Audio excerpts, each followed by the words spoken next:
name is Karina Ross. I'm the Director of Constituent Relations here at the Association of Graduates. And it's my pleasure today to introduce our featured speaker, JJ from USAA. If you want to speak to updating insurance and keeping up with insurance. Okay, sure. When I think about insurance, there's one word that pops to my mind, and that's protection. Now, I know a lot of people, when they think about insurance, they think about premiums and cost and headaches and fine print. But really, if you boil it down to its core, insurance is having protection.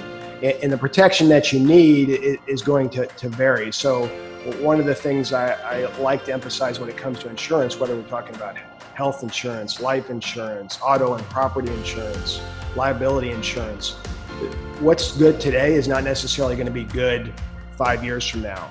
So whenever you have some sort of life event, so a life event could be graduating from the academy, it could be getting married, having children, buying a house, leaving the military. Those are all what I would call life events. And I think when you have that type of life event, it becomes really important to survey from top to bottom the various types of insurance you have and make sure that you're still on track. And health insurance is a great example.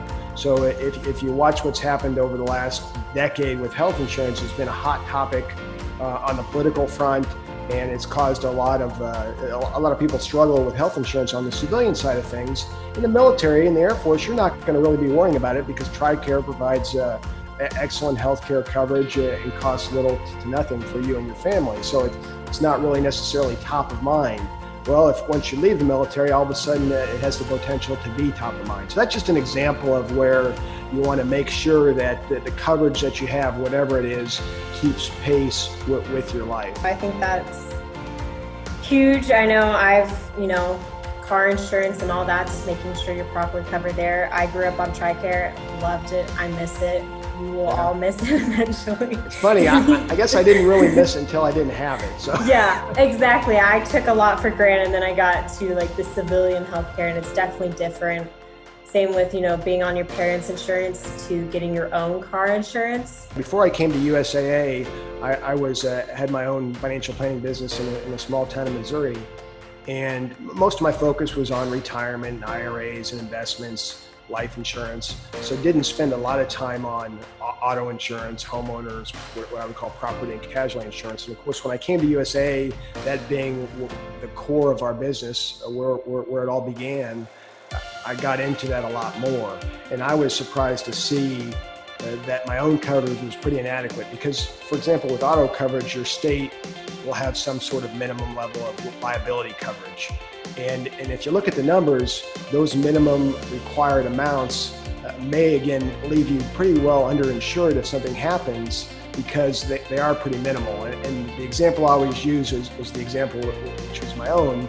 In Missouri at the time, the property damage minimum amount of coverage you could have was $15,000. And that's what I had.